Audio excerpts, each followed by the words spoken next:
Hey folks, it's springtime, and today we're going to show you what rods we use when we go fishing in the spring.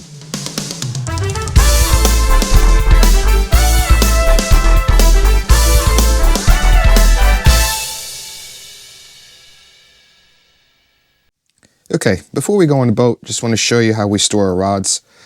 This is a system that Chef Mike came up with. It's pretty neat because I can roll these out and we can get to everything we want. So you can see a lot of the slots are open, and we're going to go on the boat and we're going to show you how we set up for springtime fishing to cover stripers, fluke, sea bass, blues, and more. Okay folks, so we're on the Grady 33 Express. I'm going to show you the rods we use for the springtime fishing. Primary target is stripers, but lots of times we go out, maybe we're getting skunked with the stripers, they're just not biting. So we'll go over to blues, fluking, and sea bass. So we don't like to re-rig, and we like to have a lot of rods ready for all the different types of fishing and methods that we use. So for stripers, we'll have our trolling rods, we'll have our jigging rods, and we'll also have our bait rods, and I call them knocker rigs, where if we catch some bunker, we'll switch them over to the circle hooks and drop them down, and live line bunker. On the blues, we'll typically carry casting rods, some metals, maybe some soft plastics, mix them in. I forgot to cover sea bass. Always have 2 sea bass rods if we switch to bottom fishing, and we'll bring a Fluke Rods rigged with high-low rigs, probably a Spro, a bucktail, and a teaser at the top. So I'll go through these rigs right now for you and show you how we cover the springtime fishing. Okay, so hopefully you could see this well. Just want to start with a first rod of choice. We'll usually have our trolling rigs. So this is a Senator 4.0 paired with a Tony Maja 8-foot trolling rod. I'll bring that down in a second. We'll carry up above 2 conventional rods. These are Ambassador 7000s paired with the Airwave rods. And on this we'll have our knocker rigs. I'll show you that in a second. And lastly, we'll have definitely 2 rods set up for jigging. Here I've got some Ronzi with the sand eel imitation, and I've got another sand eel rig that I picked up last year, and we'll have these at hand just in case we want to start jigging. Same thing, if we see live line bunker, we'll always bring our snagging rod. Now it's illegal to keep the bunker on this rod if you catch one for catching stripers, so we'll switch them over to our knocker rigs, which are loaded with circle hooks and about 6 ounces to get that bunker down. So here is the Maja rod. It's on an outrigger system, and we've always got a tether. Anytime we take anything out, we tether it to the boat. So the way these work is, in another video, and I'll attach it to this video at the end, we go through all of our trolling and all of our tackle that we use for stripers. But just today is just going over the rods. So here's our trolling rod. Once we've got it all rigged, this will go out, and this is the way we fish it, and you should see a nice bounce if it's working correctly.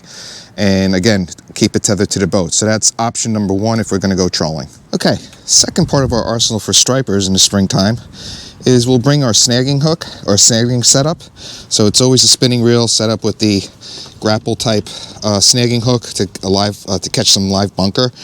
And then we'll always have our knocker rigs ready. So knocker rig here, we use about 6-ounce egg sinker on the main line, and then it switches over to a barrel swivel or a straight swivel, and usually put a couple beads there, and just a simple circle hook at the end to put the bunker through, and that's how we serve it up. Now to round out our dedicated gear for stripers, here we've got my Avid set up with the Tsunami Airwave rods. They're pretty good rods. I think I got them for about $100 a piece, maybe a little bit more, but very versatile. So we've got this set up here. You can see sand eel version there, and I've got a Ronzi here. This is set up for jigging. So if we want to take a break from trolling, or trolling's not producing, we see some bait at the bottom or some markings of stripers, we'll always try to jig, sorry. Now to switch it up a little bit, always have spinning gear with us, something medium heavy. We've got 5500 pens paired up with 2 different rods, and we'll carry some metals. Here's a crippled herring, and we'll carry some soft plastics, a paddle shad, This will cover both the blues spectrum and the striped bass. So we'll use this just to cast out to any schools of fish we might see. And again, you don't know what's going to hit in the spring. We're covering 4 or 5 different species: stripers, blues, sea bass, fluke. Okay, so part of our springtime strategy is be ready for anything. Again, sea bassing is one of my favorite type of fish to do. And if we're having a hard time hooking up with stripers or the fluke, we might run out to a wreck. And again, depending on the regs and when sea bass is open, we'll hit it and try to get a sea bass, some bottom fish in early spring, late spring. Might run into a keeper cod too. So here we've got our 2 St. Croix rods, pretty stiff rods, which is what I like for wreck fishing, paired up with 7000 Abu Garcia conventional rods, level winds, and just our plain old high-low sea bass rigs, pre-tied already. Okay folks, so to round out this video, we're just going to go over the last set of rods that we use, and we keep 2 rods dedicated for fluking.